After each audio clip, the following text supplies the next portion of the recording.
This is Middlesex Moments. I'm Jonathan Dowby, Interim President of Middlesex Community College, and my guest today is Representative Joe Serra of Middletown. And you are a graduate of Middlesex Community College. That's correct. They tell me. Yeah. I haven't checked your transcript, but I'm sure it's okay. What year did you graduate? I graduated in 1970, so I was here at Middlesex in its infancy. That was when they were on another site. Yeah, on another site. They were at the, at that time it was Wilson Junior High School on Hunting Hill Avenue. After that, we moved over to CVH. We had classes over there. Right. As then this site was where we're sitting right now. Exactly. It's a beautiful site. Did you help find it for Yes, them? I did. I was myself and Dean Biggs, Bradley Biggs, who was the dean at that time, and I was working in the Public Works Department in Middletown, so I had kind of an idea of where suitable land, state land was. You were for well placed. Campus. It's a beautiful site. I mean, I don't know that people know that there are woods and a reservoir and the view of the Connecticut River, and it's just great. No, You know, we the had two buildings sites, aren't so great, but the site is wonderful. We had two beautiful sites, and they selected this one. The other site was beautiful too, of close proximity to this About site. how long ago was that? Probably, well, the site was selected before I graduated. By the time the campus and the first building went up with then President Phil Wheaton, Yep. and in the early 70s. People should know that the second president, Bob Chapman, who retired some years ago in the 80s, I think, he's coming back for graduation this year. June 2nd, anyone who is a friend of his. Yeah, well, I knew Bob. Oh, yeah. Oh, yeah. Very nice, very nice Absolutely. man. So you graduated here, and then you went on to... The University of Hartford. I was looking for a degree in public administration, and the only institution of higher learning in Connecticut at that time that had that degree program was the University of Hartford. And so I transferred from here up to the University of Hartford. But I hope that when you inherit millions of dollars, you're going to give them to Middlesex Community College, aren't you? Absolutely. This is Middlesex Moments. I'm Jonathan Dowby, and we'll be back momentarily. This is Middlesex Moments. I'm Jonathan Dowby, Interim President of Middlesex Community College, and my guest today is Representative Joe Serra of Middletown, and we were talking about how he is a proud graduate of Middlesex Community College and the University of Hartford, and we were holding a thought. What was the thought? Well, at the time I was here because I was a man in a hurry in terms of, don't forget I had a family already and I was married, and every time I took a course here at Middlesex, I would run to the University of Hartford knowing that I was going to go there and make sure that they signed off that they would accept that course. That was smart. That was smart. I didn't want to come up there with 60 or 65 credits that I thought I had and wind up with only 43 or 44. Sure. But since then, I know at the state level, if you go to a community college or a CSU college and you transfer, all the credits are transferable today. Oh, yes. But that wasn't the case years ago. And so some students would be behind the eight ball. They'd have to almost do an extra year because they didn't get full credits for some of the courses. What's the phrase they use? Seamless transition these days. Yeah. If you take the right courses at any community college, you can now transfer them to Connecticut State University or the University of Connecticut. And given the cost of higher education, it better be that way. Oh, absolutely. Now, since you're in the legislature, are you going to promise Middlesex Community College all the money it needs for next year? Well, right now you could make history. Yeah. As you know, not only here in Connecticut, but probably the country and some people say even the world. I mean, we've got this economic problem it's just unbelievable. And it didn't happen overnight. It's real. It's real, and it didn't happen overnight. It took us a good 20, 25 years to get into this financial crisis that we have, because you just can't spend, and not look at where the income is coming from. That's right. And we were saying before, whatever your political party, you've got to admire a governor who lays it out and then goes out and hears the people. I think he has 17 listening sessions Yeah. he's doing. Middletown is the last The one. last one on April 12th. So are you going to It'll- beat on him?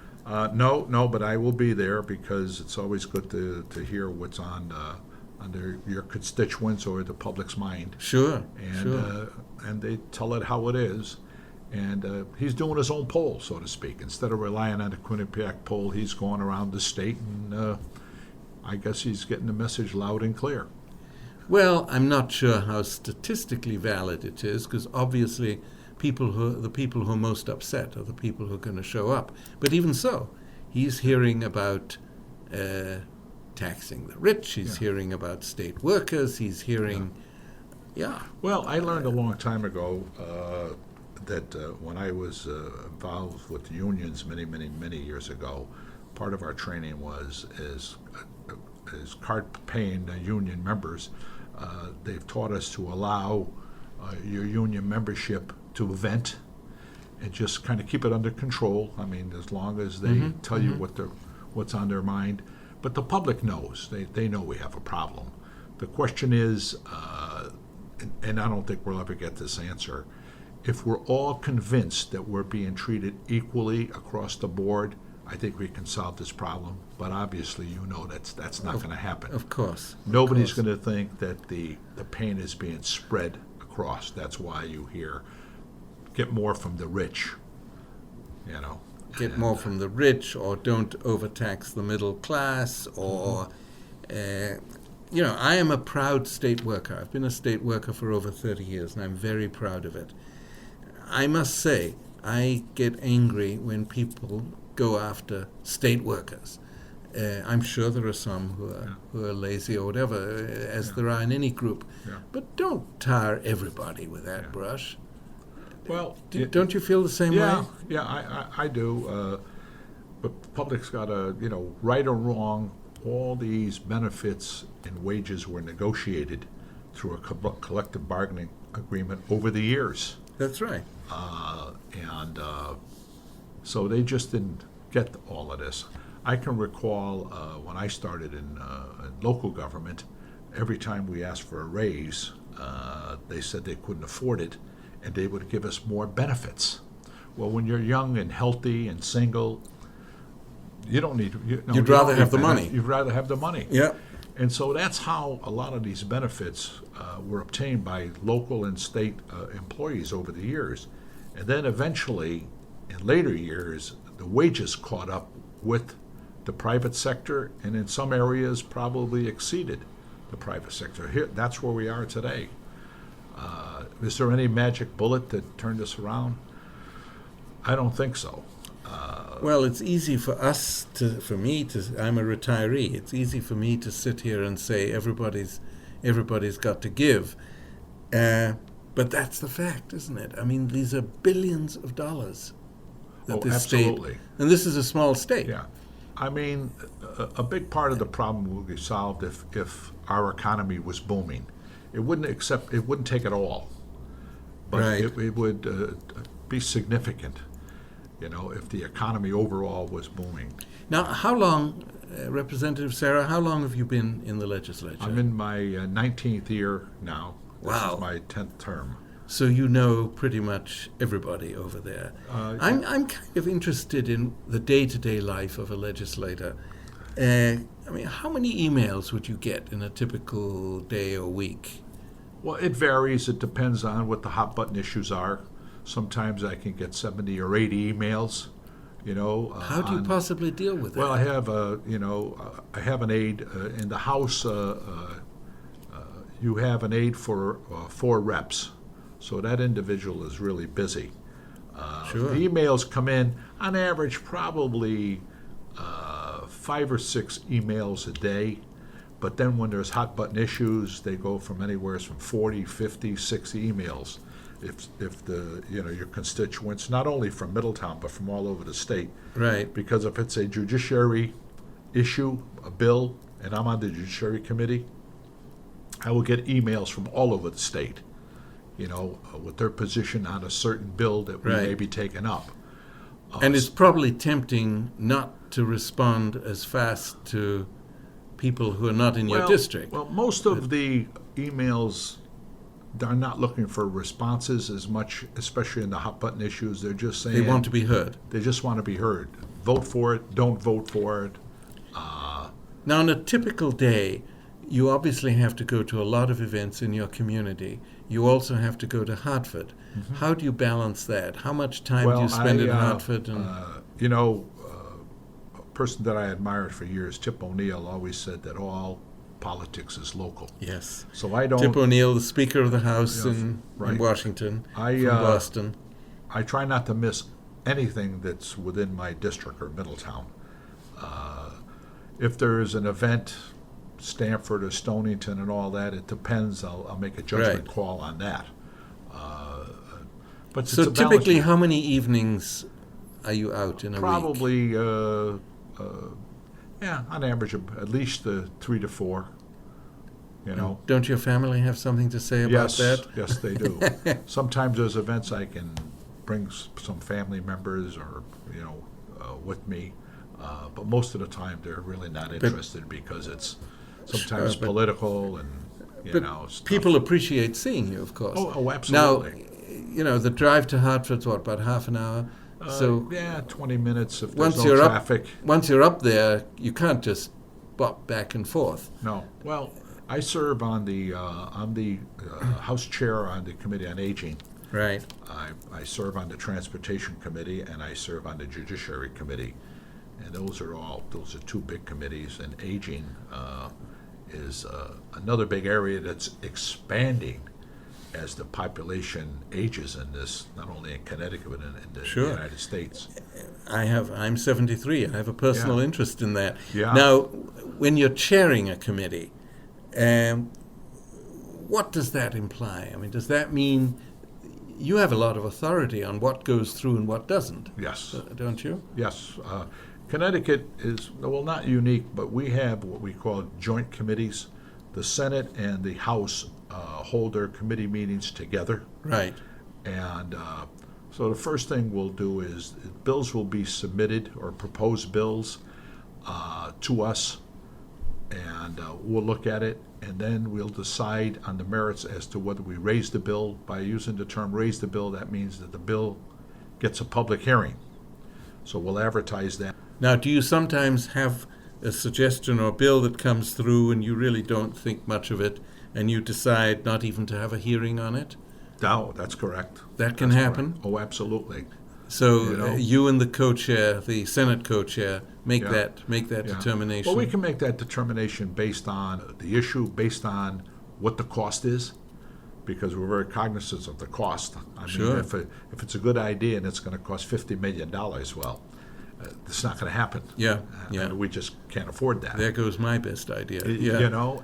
Well, Why when we can't? when we come back, I'm going to ask you what the toughest decision is that you've had to make in 19 years. This is Middlesex Moments. I'm Jonathan Darby, and we'll be back momentarily.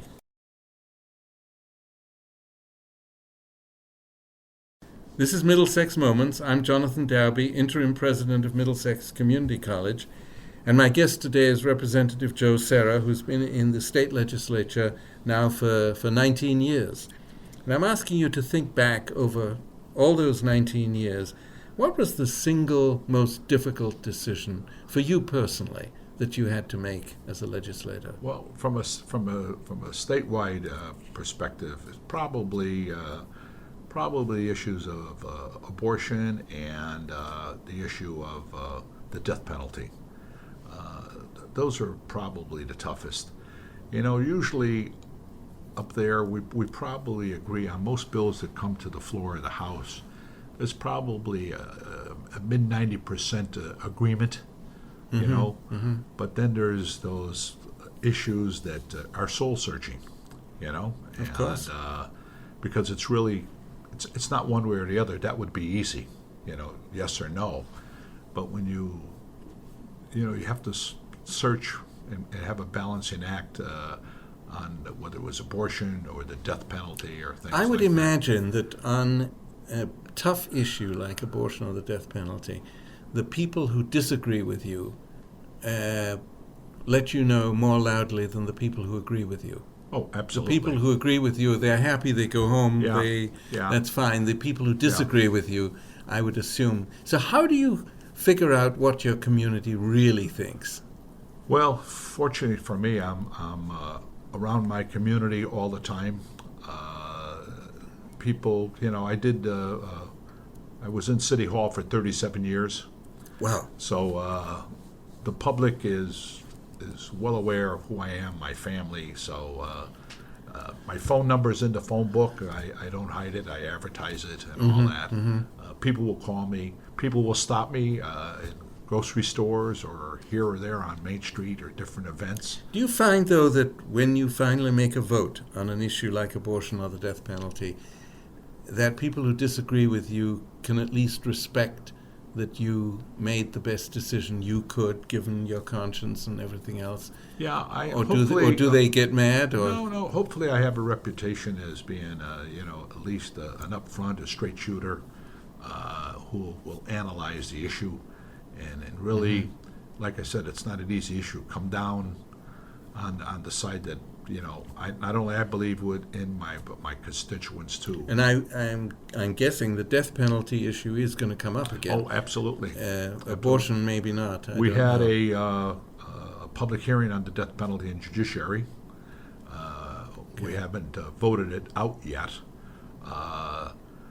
I think it was moving towards abolishment, but then that situation happened in Cheshire. Oh, sure. I think brought a lot of constituents of all of ours in the legislature back a step or two because of the way that happened. Isn't there an argument for simply postponing that discussion, kicking the can down the road, maybe? Well, no, I for a think the little discussion while? really happened because of the incident in Cheshire. Okay, yeah. Again, Yeah. don't forget I think the House and the Senate both voted to abolish it the last time, and Governor Rell vetoed it. But there's some people in Hartford and this country believe that the death penalty eventually in this country will disappear in the next 5 to 7 years for a couple of reasons. Not only locally, the cost and all that, but it's to get the whole trials over with quick. Life without parole, put them away, lock up the key. The families don't have to suffer for 8, 9, 10 years as this issue keeps coming up, as to all the appeals and all that. And then from a national standpoint or international standpoint, every time the United States lectures these other countries about human rights, this and that, for us it's thrown up about our death penalty policy in this country. Yeah. Many Well, times especially when we had a governor who used to be a president who used to be governor of Texas. Yes. And I don't mean to be political No, about it, no. but Well, yeah. Every time we get an extradition from a country that does not have the death penalty, that country will get a commitment from the United States that before extradition takes place, that we have to sign off that the individual will not be executed, maybe life without parole, because that's the way they believe. So that's always thrown up against us.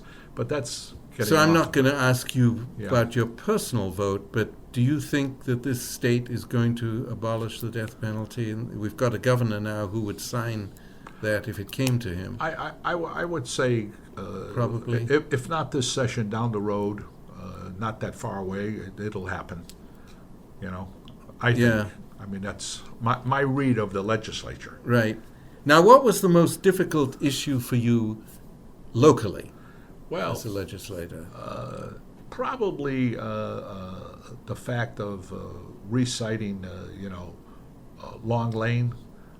I know, quite frankly, Long Lane was in Middletown since it was all female until 1972, and then it was male and female. It was really a campus type. It wasn't a secure facility. They were going to build a new facility because they were sued, the state of Connecticut, and the federal government said that they Right. had to get a new facility. We didn't want it in Middletown. We asked other communities if they wanted it and get the payment in lieu of taxes that come with it. Of 168 letters that were sent out, we got a response from 3 or 4 who said, thank you, but no thank you. So I knew it wasn't going to leave Middletown. So the question is, did we want to leave it in the center of Middletown, next to one of the most prestigious institutes of higher education called Wesleyan, and move it to another area? And that's what we did. But it inflamed, the It's constituents understandable. of Middletown. They were Yeah. all upset. But I got to tell you this, I haven't heard of anybody escaping from the CJTS, where Long Lane did not have a secure Right. facility, and they were So it seems to be constantly- working. Yeah. It seems to be working. Well, they people know that they stole my car, and they took Oh, it yeah. to Bridgeport. Another time, they got into my garage and smashed windows on the car and all that. In fact, there's still bloodstains on my Ugh. garage floor from these kids. And Well, speaking of blood that was stains, a- not a very subtle segue, but tell me how you, you belong to obviously to a particular party. It happens to be Democrat. How do you work with people of the other party? At the national level, we hear that relationships are so bad in Washington between Democrats and Republicans. How do you cross the aisle Well, from time to time? I think the first thing you do is always treat everybody with respect, understand philosophically where they're coming from, and look for a common area that you can work with. I mean, don't forget, as the chair of aging, I have Republicans there who have a different view of Sure. certain things. Sure. And same thing on transportation, and same thing on judiciary. But it's always, you have to be upfront, understand. Well, I learned that in City Hall. When people would come in to see me and they had an issue, I would always try to put myself in their position as to why they felt the way they did. Not that I That's a necessarily good had approach, yeah. not that I necessarily agree with them, but I just least wanted you'd want to understand. why they felt the way they did. And, Yeah. and I've taken that up to Hartford too. Now, there's one quality you have in our last few minutes. There's one quality you have that nobody else has. You are a graduate of Middlesex Community College, the only one up there in Hartford. Why is this institution important to Middletown and the larger area, Middlesex County? Well, for me and for other people, it provided me with an opportunity. I mean, I was working in City Hall. The close proximity, it gave me an opportunity to leave work, come here in the evenings, Right. take courses, that opportunity wasn't available to me if Middlesex was not here. If I had to drive another 30 or 40 miles and all that, it was the convenience. And I got to just tell you, initially there was a feeling of a little inadequacy. And when I went up to the University of Hartford, I happened to be in an economics course. And the professor asked a question, and I had an answer, but I was hesitant, and he called on somebody. To speed this up, he went around the room, and it was a graduate course that I had to take for undergraduate credit. And what happened was, after about the sixth person who didn't get it right, I thought that he would give us the answer. Instead, he went all the way around the room, and I was the last man standing. So I said to myself, well, you got nothing to lose. You know that old adage, sometimes that first answer you get in the head is the right one. So you gave... So I just told him, and he looked at me with that incredulous look on his face, like he couldn't believe that I said that. And I kind of felt, wrong. And he looked around the room, he was hesitant, and he said, you know what? He's absolutely right.